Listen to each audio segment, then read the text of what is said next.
Hey, what's up, guys? It's Hazy here, and I am here with my Week 1 team builder and battle for the MBA Season 11.5 against Inferage and his Floridian Floatzel. And hopefully there should be a little graphic that pops up on screen right now, and which will show the teams. And in case it doesn't, the teams are, he has Dodrio, Mega Diancie, Kartana, Zoroark, Garchomp, Uxie, Toxicroak, Milotic, Vanilluxe, Alolan Sandslash, and Alolan Marowak, with Dodrio and Kartana being his Z users. And the first thing I noticed is that his team is kind of slow.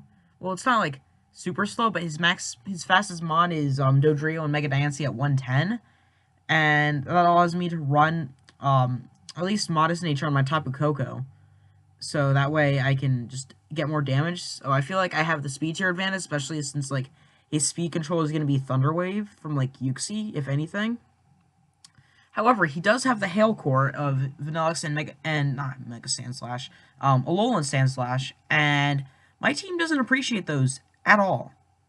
And those, along with the Dodrio, whose flying plus fighting coverage hits my entire team, I want to say for at least neutral, those are probably the biggest threats, along with the Kartana. I just hate playing Kartana. It's something that like I feel like it forces you to bring HP Fire on everything. But yeah, I thought Sand was going to be too risky since the weather was going to be changing a lot. But I still wanted to make sure that I could at least like shut down his strategy of getting a sweep with Alolan Sandslash. So that's why I have, that's why I'm going to go over my team in a minute. So the first thing I noticed is that Mega Pidgeot just kind of nukes his entire team with Hurricane, Heat, and Heat Wave, except for the Mega Diancie, which is why I'm packing Hidden Power Steel, as Max Special Attack Mega Pidgeot is able to OHKO any uninvested Diancie set. And yeah, I figured that I didn't really need a fourth move slot, so I could just slap on Defog in case he got hazards up. And yeah, the EVs, when I get to Mega Evolve, it's enough speed to outspeed Cortana. I mean, not Cortana, Dodrio, and Mega Diancie, and then max special attack, and just throw the rest in HP, because I didn't really have anywhere else to put it.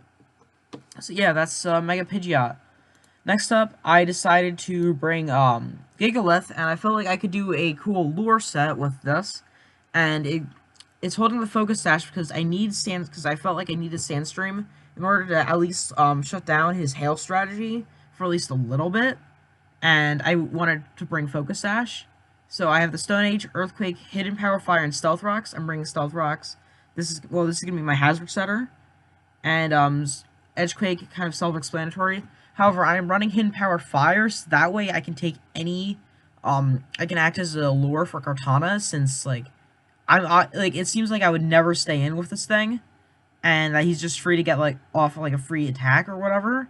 So I felt like bringing, Hidden Power Fire would be really cool, because it allows me to, I'm pretty sure it just always OHKOs any Kartana set, pretty certain.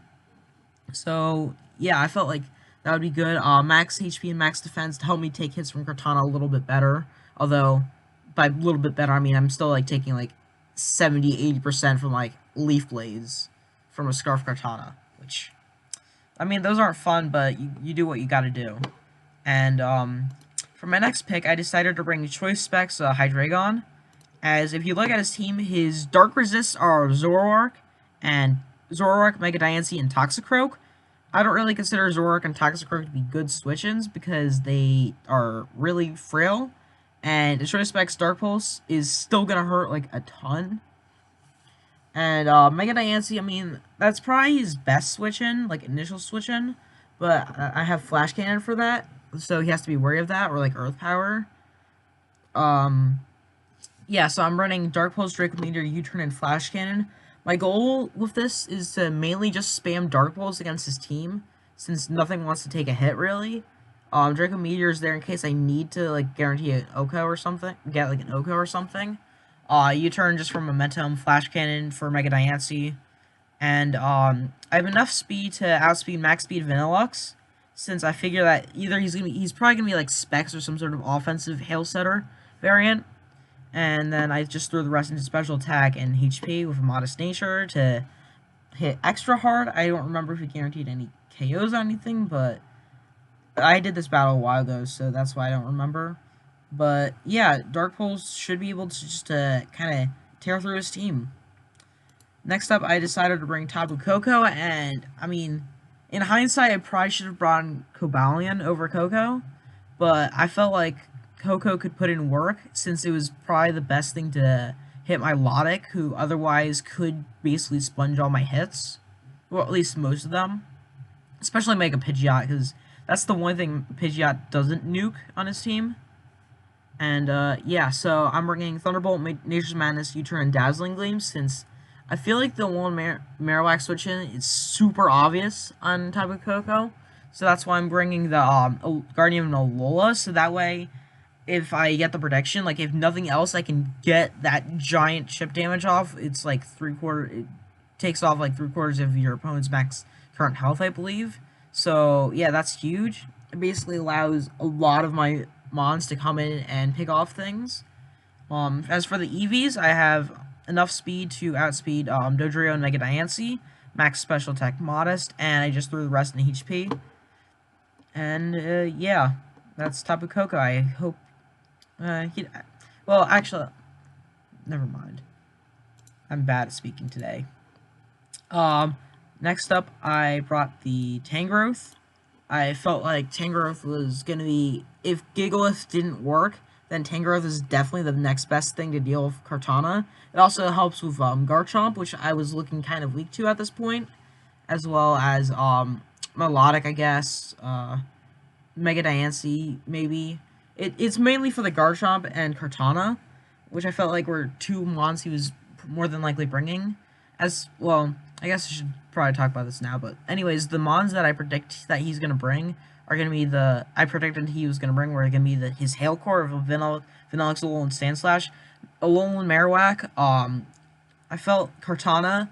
I felt like Dodrio would probably come. I also felt like basically anything on his team except for the Zoroark. I didn't think the Zoroark, Uxie, or Toxicroak were going to come, but I could see pretty much everything else coming, so that's why those are the ones I prepped the most for. Anyways, getting back to Tangrowth, I am bad at tangent. I am bad at side tangents. So I am running a Rocky Helmet set to help punish his physical attackers a bit more with Hidden Power Fire for Cortana, Giga Drain, Earthquake, and Rock Tomb. Rock Tomb is hopefully for the Dodrio because I feel like he would think that Tangrowth can be a free free setup fodder. So I can Rock Tomb it. It does about half and then just lower its speed. So that way he can't sweep as effectively and I can revenge kill it later if nothing else. I'll be honest, I don't remember what the EV spreads are for, but it's just kind of general bulk to help live more hits. And yeah, that's Tangrowth. So for my last mod, I am bringing Assault Vest Slowking, as I didn't really have any space to squeeze on any like slack off or anything like that, since I felt like I needed all this coverage. So yeah, it's gonna be Assault Vest with Generator, of course, so I can gain HP. Psyshock, Scald, Ice Beam, and Flamethrower. The speed is to speed creep a Alolan Marowak, just in case I went into a one-on-one and he was a more defensive set and not running a lot of speed investment. I could at least Scald him for heavy damage. The special attack with the Modest Nature allows me to always OHKO Alolan Sandslash, so that way I can beat it one-on-one in case he's carrying like some sort of coverage for me. And I just threw the rest in HP for general bulk. So yeah, that's the team. And let's go on into the battle. So as you can see here, here's my team and here's his team. So he brought the Alolan Marowak, Mega Diancie, Vanilluxe, Kartana, Alolan Sandslash, and Garchomp. Well, for one, I'm glad that I don't see Dodrio, because that thing, if I let it set up, could basically just nuke my team, and I don't really have much to stop it. But looking at his team that he brought, there wasn't really any big surprises, except for maybe the Garchomp. I would have expected the Dodrio to come, honestly. But yeah, so looking at matchups, I felt like Mega Pidgeot was the best lead overall, since I could just nuke anything or just make the appropriate play afterwards with it. And yeah, let's get on into it. So I'm going to lead off with Mega Pidgeot as he leads off with Diancie, and I'm going to Mega up as he does too. And I have no reason to not click my Hidden Power Steel at this point, because he is probably expecting me to, like, U-turn out or something. So I am just going to click my Hidden Power Steel and just absolutely OHKO it, which is great, so I don't have to deal with that. Next up, he goes into Garchomp, and then he pulls a nice double, baiting me to go into Tangrowth. And so he doubles back into his Vanilluxe, and I fall for the bait by going into Tangrowth. However, I realize that I can't stay in, as I'm a Tangrowth against the Vanilluxe, and Blizzard's going to hurt a lot. So I go into Slowking, who I know can take the hit, as he goes for the Blizzard that does nothing. But then, so I take hail damage, etc., etc. So then he goes for the Freeze Dry. I actually didn't know that Vanilluxe got Freeze Dry, and he gets a crit with it too, which sucks. So that means that it basically forces me out next turn, so that way I can regenerate and still be a decent enough check to some of his mons. As I just go for the Scald, thinking that's the best middle ground play, since it's going to hurt anything that comes in, or do decent damage to the Vanilluxe. As you can see, I'm forced out from Vanilluxe, so I decided that Gigalith is probably the next best switch in. So he goes for the Blizzard again, and I'm pretty sure that Blizzard's accuracy is nerfed in Sand. So, I'm surprised he hit it, and two, he got the unfortunate freeze, which means that Gigalith is basically death fodder at this point. And, so he takes sand damage, so he sees that, Gigalith is basically free Kartana food, so he goes into it, as I expected, and I try to, de-thought, trying to get up my rocks, and, so he just goes for the Smart Strike, and I hope that I can thought so I can Hidden Power Fire it, but I don't, and now I am basically forced out again, so I decided to go into Tangrowth, who's my secondary Kartana check, as he goes for the Swords Dance, and that kind of scares me a bit, because, well, it's a good thing that he isn't Choice Scarf, so that way I can revenge with something afterwards, but at the same time, I'm not sure if Tangrowth can, I think Tangrowth can deal with it, but I'm not 100% sure.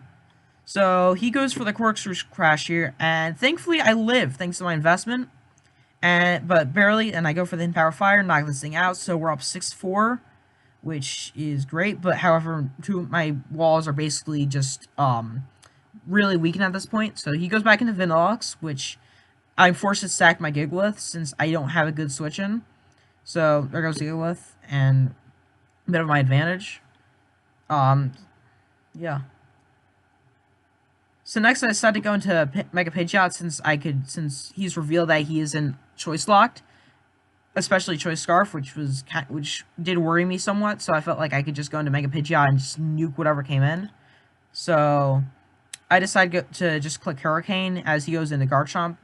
I get the confusion, but it doesn't matter at all, as he hits right through the confusion, and he hits me with a Stone Edge, and I did the calc, and it was a roll to live. No, actually, no, it wasn't a roll to live, but it was basically a roll to see if I would live the Sandstorm or not, he gets a high roll, and I managed to kill the Garchomp. However, that comes at the cost of my Mega Pidgeot, as the sand damage will take it out. So I decided to go into Slowking, as I felt like that was the best middle ground play. And he goes into Vanilluxe, and I'm gonna protect the Freeze Dry. As he goes for the Explosion, actually, which was a cool tech on his part, but I wasn't expecting it. He gets a crit on Tangrowth, but I do live at 1%. However, I'm gonna die to hail, so it doesn't really matter, which is pretty unfortunate. And this gives him a free chance to go into Alolan Sandslash and abuse the hail turns left. So I go into Slowking, since I know I can outspeed Alolan Marowak, and I'm pretty confident I can take a hit from Sandslash. As he goes for the Leech Life, I actually didn't know it got Leech Life, and he reveals his Life Orb, and thankfully I lived the Leech Life, or else I would have lost, definitely. So I managed to go for the Flamethrower and get the Sandslash and kill the Sandslash. However, Slowking's gonna die to hail, which sucks. So he's only left with Alolan Marowak. There's no reason for me to go into Coco, so I'm just gonna go into Hydreigon and just click Dark Pulse. There's no reason not to. it's GG, and yeah, that was my week 1 match. A nice and solid 2-0 victory over Inferage. And good game, man. Good game. But I felt like my play itself wasn't bad. I just felt like my team building could have been better. As Coco basically did nothing. I think I should have brought Cobalion instead. So that way I could have a actual resist to Ice Spam, which I did not have. Well, I mean, Slowking kind of, but he had Freeze Dry for that, so it's kind of invalidated. So I think I should have brought in Cobalion with like an offensive rock set maybe. However, I think the reason why I didn't bring it was that it was basically Scarf Chomp food, which he was since he has been my Mega Pidgeot, and Hidden Power Ice didn't do as much as I would have liked. So that's the main reason why I didn't bring Cobalion. But yeah, that's my week 1 match, and hopefully I can keep this momentum going into week 2. Yeah, I don't know how to do intros, so bye guys.